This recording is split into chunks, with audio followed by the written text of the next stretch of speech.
Generally, the best part of anything that I do is seeing how it affects people's lives when I'm done. Because it's fun to get to a closing, and it's fun to make money, and it's fun to achieve something, and it's fun to drive by and say, hey, I did that. And those are all very tangible aspects of the job, which I love. But it's also fun to have people come by and say, I was in this building for 50 years and I love what you've done with it. And I've had people come into the historic schools that I've done and say, I used to go to school here, and I'm just it's amazing that you were able to save this building. So those kind of things are super rewarding and valuable to me, and I'm starting to hear from some of the alums that used to go to school here that was very upset when it closed and say, I really think it's great that the uses that are going in here are really in keeping with the spirit with which the school was founded. I heard some of that from the nuns here, which really meant a lot to me. So just the idea that I can take something that was going in one direction and shift it to go in a positive direction and reuse it and make a living doing that, it's, I think, pretty cool. My name's Pam Hoydonk. I'm Kevin Bunker's mother, and I'm here to see him get an award tonight. I'm very used to him getting awards. I see him on the news, I see him in the newspaper. People on the street stop me and say, oh, I saw Kevin in the news the other night. And I say, oh yeah, I'm not surprised. Why are you not surprised? He's an amazing young man. He has worked very hard to get where he is today. He didn't push himself when he was in high school. He very easily could have done more than he did, but that wasn't his goal at the time. Out of high school, he went to George Washington University in DC, did very well there. And then he kind of worked around for a few years in the DC area, and then came back to Maine. And one day he came to me and he said, Mom, I think I want to go back to grad school.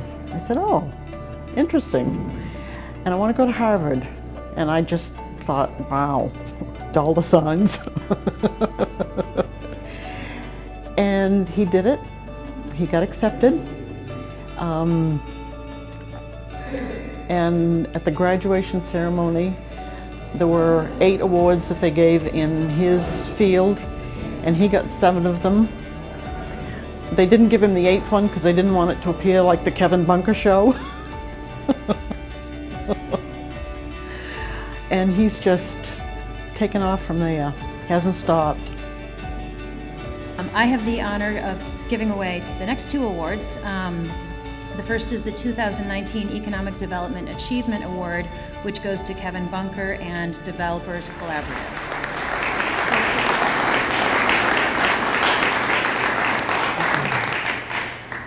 Thank you. When I got the email that I won this award, I was like, really, me? Us? It's a great honor, but I was kind of surprised. And then I saw the other people who were considered for the award, and I thought again, really, us, me? But I'm not going to give it back. I'll take it.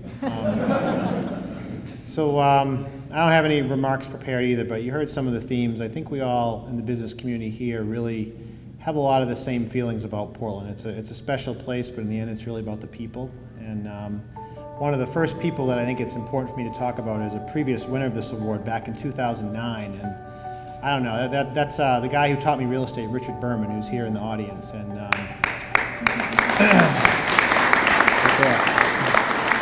I've known Kevin for, I don't know, 10 years now, I think.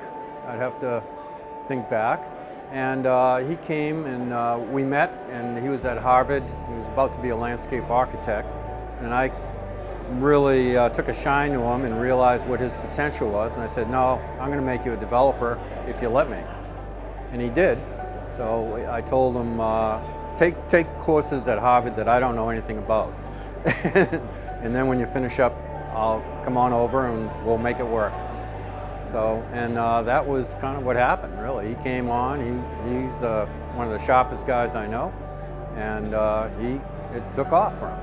Well, he's straightforward. There's no about him. He's straight as an arrow that way. There's a lot of parts of him that a lot of people don't know about, his spiritual parts. He's really grounded. He's just the whole deal. I think he's wired differently than most people. I think he's a genius. Is there anything that he did when he was little that made you think he might be a real smart guy or a successful guy in the future? When he was in the first grade, he was already reading. The first book that they gave him to read at school was Pig Can Jig, like Sea Spot Run. He was reading Hardy Boys Mysteries by that time. So they saw that right away at school, and they had him do a talk one day to the third grade class at that elementary school on dinosaurs. And he took in his whole dinosaur collection of his models and his books, and he was naming off all these, Triceratops and Stegosaurus and, to the third graders and giving them a talk. And I thought, okay.